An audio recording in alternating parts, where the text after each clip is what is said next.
High বন্ধু, good morning. Welcome back to my channel Deepa Pallatta and Joyguru. তো দেখো সকাল সকাল কিন্তু রেডি হয়ে নিয়েছি, বেরোবো। তো কোথায় যাব? আজকে সানডে, তোমরা গেস করো তো কোথায় যাব। তো চলো একেবারে পুরোপুরি রেডি হয়ে তোমাদের সাথে আসি, তোমরা গেস করতে থাকো, তারপরে আমি বলে দিচ্ছি। তো বন্ধু পুরোপুরি রেডি হয়ে গেছি, চলো তোমাদেরকে দেখাচ্ছি কোথায় যাচ্ছি।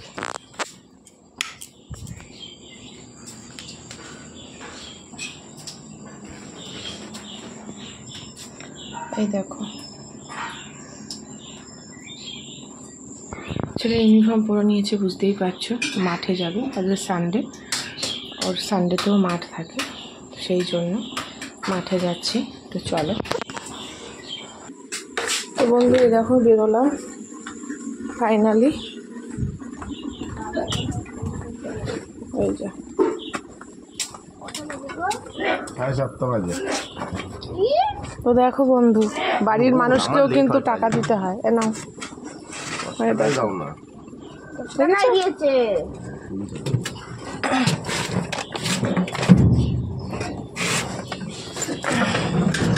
তো চলো দেখো রওনা দিলাম।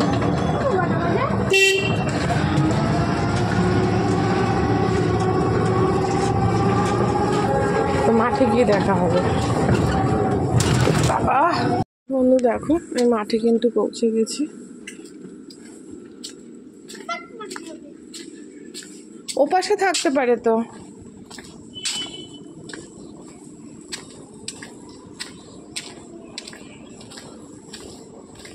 দেখতেই পাচ্ছ জল দিচ্ছে।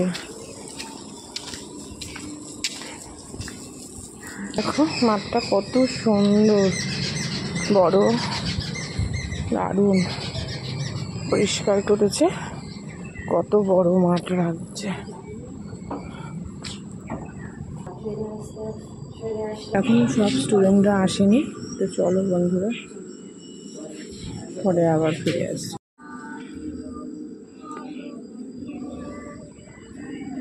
প্রতিদিনের মতন আজও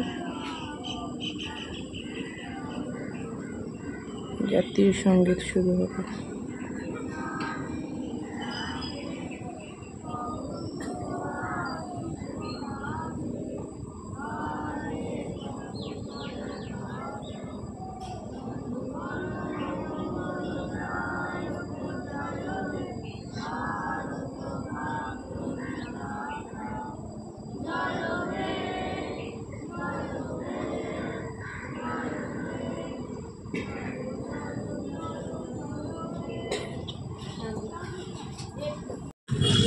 তো দেখো আমরা মাঠে এসে শুধু ঘুরতেই থাকি। দেখো ঘুরতে বেরিয়ে গেছি, দেখা যাক কোথায় যাওয়া যাক। যাই। কোথায় যাচ্ছিস? ঘুরতে। ঘোরার তো একটা জায়গা আছে, নাম আছে। হ্যাঁ উল্টো বললে আমার বরের বন্ধুরা দেখবে। জিজু দেখে না। তো চলো কোথায় যাচ্ছি তোমাদের সাথে সেটা শেয়ার করবো। বন্ধু দেখো এখানে এসছি টিফিন নিতে, টিফিন নেব। পরোটা দেরি আছে, পরোটা নেব। কত দেরি হবে?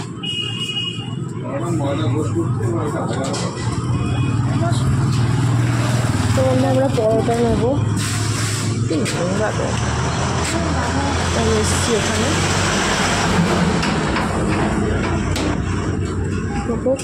চলো চলে এলাম ছেলেকে বান্ধবীর কাছে মাঠে রেখে বাজারে চলে এসেছি। এটা কি মোড়লা?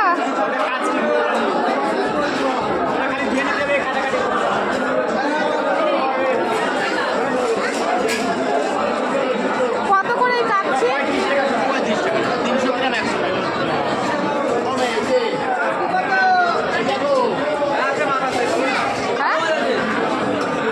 বুঝতে পারছি না। অনেক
বাড়ি যাব।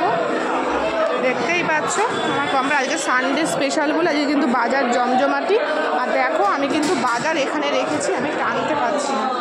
এই দেখো আমার বাজার কমপ্লিট, আমি বাজার টানতে পারছি না। আর দেখো কত সুন্দর লাগছে আজকে সানডেতে বলে, এত সুন্দর বাজার। অফিস কাচারি ছুটি এবং ভ্যারাইটিস রকমের মাছ। তোমাদের দাদা ভাইয়ের অপেক্ষা করছি বাজার করে, আমি এখানে বাজারটা রেখেছি। তো চলো নিচে যাই, বাইরেটায় দাঁড়াই। বাজার করে কিন্তু আমি দাঁড়িয়ে রয়েছি, এরকম বাজারের ব্যাগ রেখে দিয়েছি, কারণ দাদা ভাই আসবে, এর জন্য বাজার করে দাঁড়িয়ে রয়েছে। এটা হচ্ছে রানাঘাট মিউনিসিপ্যালিটি বাজার। এখান থেকে বাজার করলে খুব সুবিধা গো, সব কিছু এক ছাদের নিচেই পাওয়া যায়, খুব সুবিধে। তো চলো তোমার দাদাভাই আসলে, ছেলে মাঠে আছে বান্ধবীর কাছে, তো দেখা যাক কী হয়। তো হাই বন্ধু, দেখো বাজার তো দেখেছই, ছেলেকেও নিয়ে চলে এসেছি। ঢুকছিলাম বডির চোখটা দেখানোর জন্য, তো বান্ধবী ফোন করে বললো যে ছেলের দেখো মাঠ ক্রিকেট মানে মাঠ থেকে ছুটি হয়ে গেছে, তাই আবার ছেলেকে আনতে গিয়ে বড় ওই রাস্তা ধরে কিছুটা গেলেই মানে ডাক্তার ক্লিনিক আছে, তো বর সেখানেই গেছে। তো তার জন্য আমরা টোটোতে বসে রয়েছি, কারণ ওখানে গাড়ি ঢোকে না, ঢুকলেও রাখতে দেয় না, তাই বড় রাস্তার ওপর আমি আর ছেলে দেখো গাড়িতে বসে রয়েছি। তাই ভাবলাম চলো তোমাদের সাথে সেটাও শেয়ার করে দিই। আর বুঝতেই পারছো প্রচুর আওয়াজ হচ্ছে, অনবরত গাড়ি যাওয়া আসা করছে প্রচুর, দেখতেই পাচ্ছ। তো চলো আবার বাড়িতে গিয়ে কি বাজার করেছি সম্পূর্ণটা তোমাদের সাথে শেয়ার করব। তো বন্ধু তোমাদের দাদা ভাইয়ের কিন্তু ডাক্তার দেখানো হয়ে গেছে, এই দেখো ফাইনালি। তো তাড়াতাড়ি হলো, বর্ণালিদি ছিল, তো যাই হোক আমাদের একজন চেনাশোনা দিদি আছে, তার জন্য হয়ে যায় তাড়াতাড়ি, অনেক ভিড় হয়। তো এখন বাড়ি যাব, জানি না আমার মাছগুলোর কি অবস্থা, আমার একটাই টেনশন হচ্ছে যে মাছগুলোর কি অবস্থা হয়ে রয়েছে, এই টেনশনটাই হচ্ছে। তো চলো বাড়িতে যাই, গিয়ে আবার বিকেলে বেরোতে হবে। তো চশমা দিয়েছে, যা দেখা যাক চশমা করবে। আমরা তিনজনই চাশমিশ হয়ে গেলাম, কিন্তু তিনজনই চাশমিশ হয়ে গেলাম, আমরা তিনজনই চাশমিশ হয়ে গেলাম। হ্যাঁ চারজনই চাশমিশ, তো দিদুনেরও আছে বা দাদুরও আছে, সবার আছে, চারজনই চাশমিশ হয়ে গেলাম। তো চলো বাড়ি যাই, আমার মাছগুলো নিয়ে খুব টেনশন হচ্ছে, কখন মাছ কিনেছি। তো চলো বন্ধুরা বাড়িতে গিয়ে তারপরে তোমাদের সাথে কথা বলবো।